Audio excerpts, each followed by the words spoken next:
Guys, I gotta apologize because I have been lying to you the whole time. I have been using movie magic to make you think that I'm doing something that I'm not actually doing. And that's what I'm going to talk about today, because you see, I get a lot of accusations that say, she must go through, well, not accusations, I guess it's just assumptions. You must both go through so much foam clay.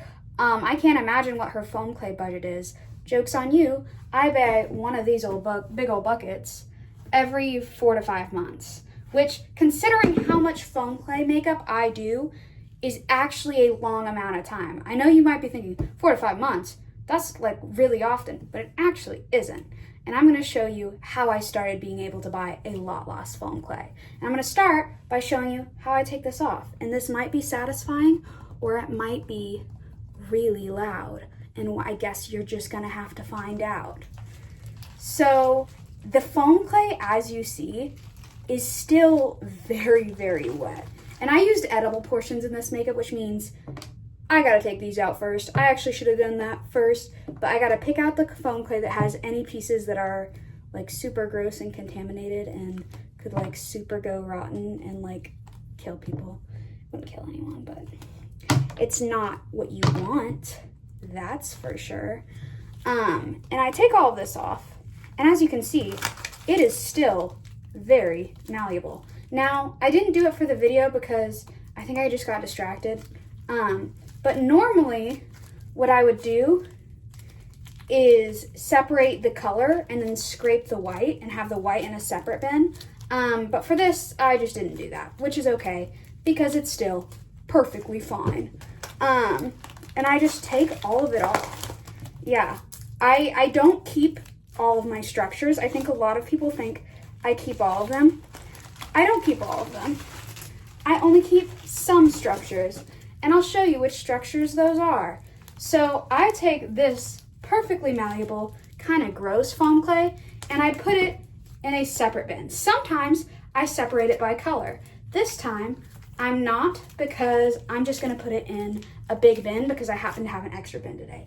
But sometimes what I will do is I will put, this is from Iosarum, and I scraped it and it was all orange, so I put it in an orange bag. I'm not buying new ones each time. I will do a disclaimer that do not use the old foam clay on people who you, like if I do other people's makeup, no, super contaminated, super evil gross. So I'm gonna put this in my reuse bin. You don't see the reuse bins in videos because of movie magic. I use my fresh, clean foam clay bin to show in the videos. In reality, this is my used foam clay bin.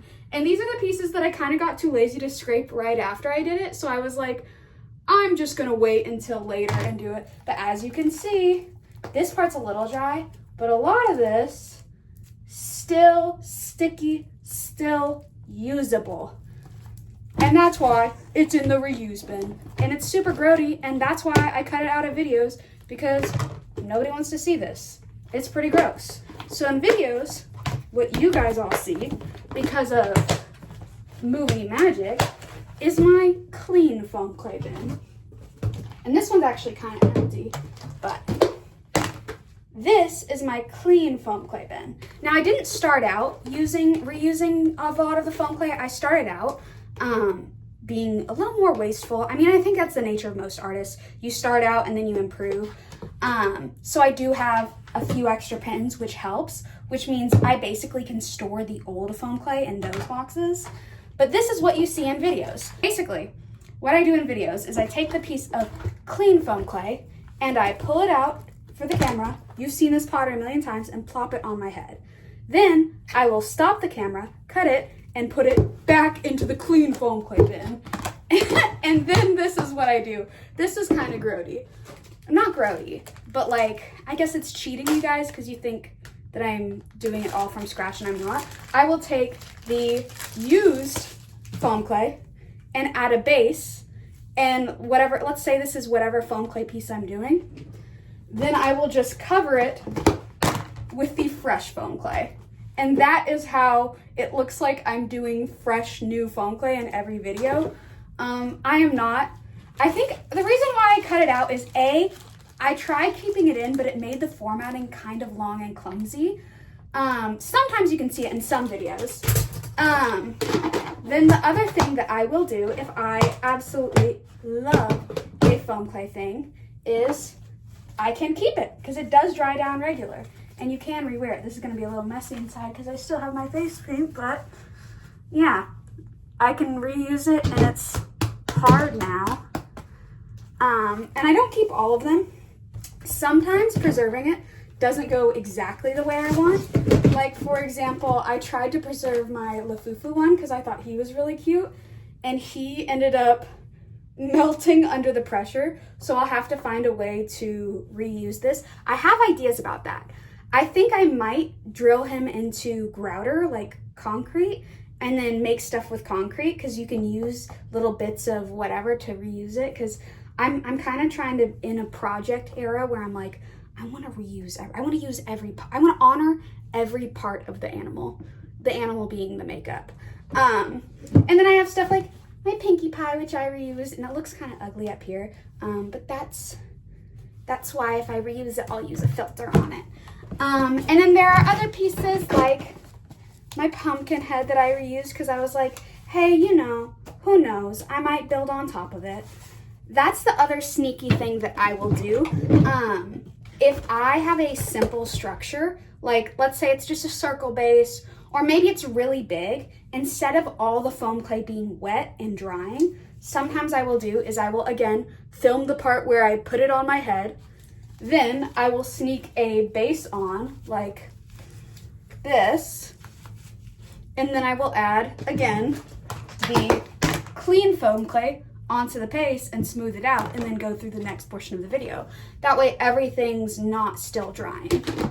And obviously, I'm kind of crazy right now because I'm not smoothing it out, but I'm just trying to show you the process in which I would do this.